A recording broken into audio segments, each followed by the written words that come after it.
once again welcome to channel number 6। नमस्कार दोस्तों, channel number 6 का ही एक सेगमेंट है जिसमें है LGBT गाइडेंस। अब LGBT गाइडेंस क्यों शुरू किया? क्योंकि बहुत सारी चीज़ें हम लोगों ने फेस की, बहुत सारे ऐसे टॉपिक हैं जो आप लोगों को जानना बहुत ज़्यादा ज़रूरी है।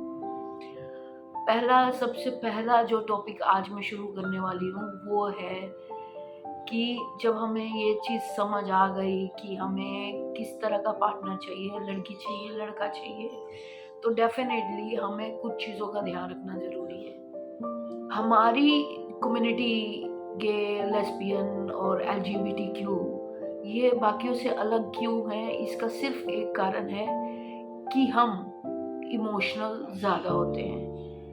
हम लोग जो होते हैं वो प्यार को ज़्यादा प्रेफरेंस देते हैं, बाकी चीज़ों को बाद में। बट अगर हम स्ट्रेट कपल और इनके साथ कंपेयर करें तो much of the persons from LGBTQ वो बहुत ज़्यादा इमोशनल होते हैं, और इतने ज़्यादा इमोशनल होने की वजह से वो बहुत ज़्यादा डिप्रेशन में चले जाते हैं। तो अपने इमोशंस को कंट्रोल करना ज़रूरी है। जब भी आप किसी से फ्रेंडशिप करो, ठीक है, फ्रेंडशिप ज़बरदस्ती नहीं होती है, हर किसी पे दिल नहीं आता, किसी किसी पे दिल आता है। लेकिन जब भी आप फ्रेंडशिप करो तो कमिटमेंट तब तक नहीं करो जब तक आप उसके साथ पूरी तरह कंफर्टेबल नहीं हो जाते हो, जब तक आपको ये नहीं लगता कि ये आपकी दुनिया है और उसकी दुनिया आप हो। क्योंकि अगर आप बिना जाने इंसान को कमिटमेंट कर देते हो सिर्फ इस चक्कर में कि हाँ वो बहुत अच्छा है, उससे बातें अच्छी हो रही है, वो मेरे साथ मैच कर रहा है, उसका खाना पीना सब मेरे साथ मैच करता है, वो मुझे समझ पा रहा है, शुरू शुरू में से ये सारी चीज़ें अच्छी लगती हैं, कुछ महीने ये बहुत सारी चीज़ें अच्छी लगती है। क्यों? उस वजह से अच्छी नहीं लगती कि सामने वाला हमें वैसा ट्रीट कर रहा है, इस वजह से अच्छी लगती है क्योंकि हमें अच्छी लग रही होती है। हमारे साथ एक केमिकल इशू हो रहा होता है, हमें लग रहा है कि हमें जो चाहिए वो मिल गया, तो इसलिए हमें वो सामने वाला पर्सन अच्छा लग रहा होता है। बहुत सारी चीज़ें हम इग्नोर कर देते हैं। हमें स्टार्टिंग के 6 महीने में ही समझ आ जाती है कि सामने वाला पर्सन एलिजिबल आपके लिए है या नहीं है, पर हम फिर भी अपने दिमाग की न सुन के दिल की सुनते जाते हैं। दिल की सुनना अच्छी बात है, लेकिन बेवकूफ़ी करना बहुत बड़ी बात है। मैं हाथ जोड़ के उन सभी LGBTQ यूथ को बोलना चाहती हूँ कि दोस्ती करो, पर कमिटमेंट मत करो। कमिटमेंट तब करो जब आपको लगता है कि आप 2, 4, 5 साल उसके साथ लिव इन में रह गए हो, उसके पेरेंट्स के साथ अच्छी बन चुकी है, उसने अपना परिवार आपको मान चुका है, तो जाके उसके साथ एक कमिटमेंट करो और शादी के बंधन में आओ। ये सजेशन मेरी आप सब लोगों को है।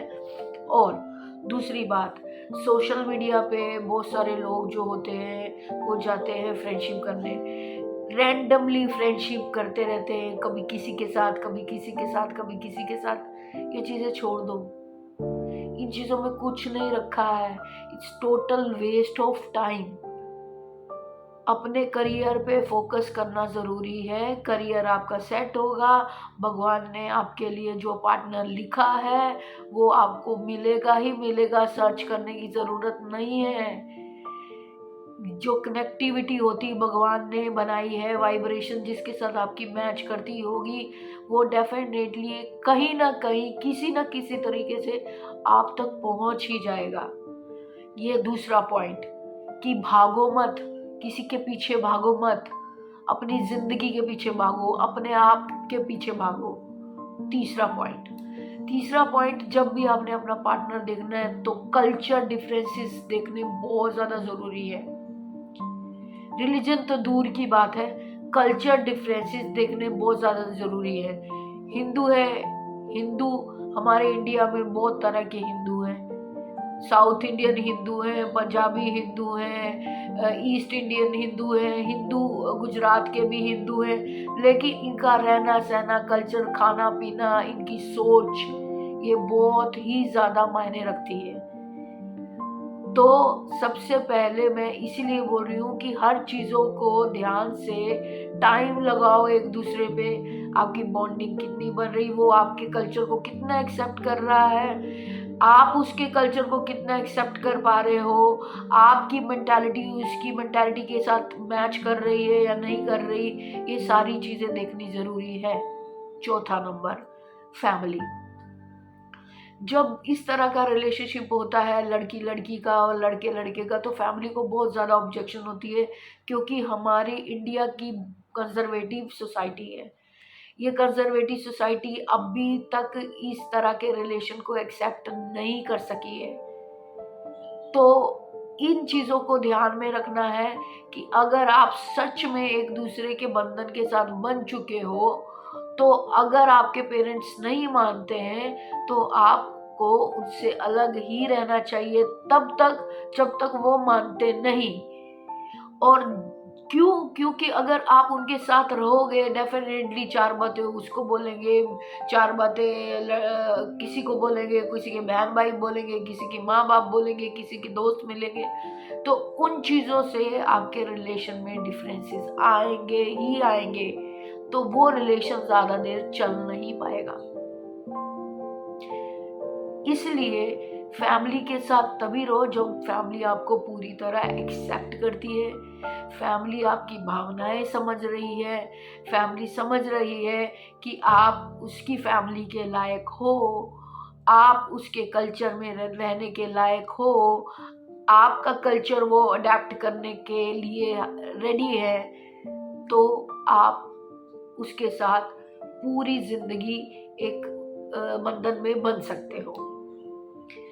और पांचवी चीज है कि हमें जिंदगी में सिर्फ पार्टनर ढूंढने के लिए तो हम पैदा नहीं हुए हैं। बहुत सारी और चीजें हैं कि हमें जिंदगी में करनी है। ये तो एक लाइफ का पार्ट है। ठीक है, जब इंसान पैदा हुआ था तो पार्टनर क्या था? एक लड़का था, लड़की थी, लड़का था, तो ये सारी चीजें कुछ नहीं थी। तो सबसे इम्पोर्टेंट पार्ट ये है कि आप जिंदगी में करने क्या आए हो, आप जिंदगी में क्या देके जाओगे। अगर आपको ये महसूस हो रहा है कि आपको जिंदगी में कुछ देके जाना है, इस दुनिया को कुछ देके जाना है, तो साथ ही साथ अपने कुछ ना कुछ जो आपके इंटरेस्ट हैं, हॉबीज हैं, उनको भूलो मत, उनको साथ रखो। उनको साथ रखना जरूरी है। क्यों? क्योंकि अगर वो साथ रहेंगे तो आपको लगेगा कि हाँ, आपकी जिंदगी लाइव है। किसी को राइटिंग की हॉबी है, किसी को ड्राइंग की हॉबी है, किसी को लोगों की सेवा करने की हॉबी है, किसी को चैरिटी करने की हॉबी है, किसी को स्पोर्ट्स में जाने की हॉबी है। तो अपनी हॉबी को लाइव रखो। जिंदा रहने के लिए सिर्फ प्यार ज़रूरी नहीं होता, जिंदा रहने के लिए बहुत कुछ ज़रूरी है। Thank you so much.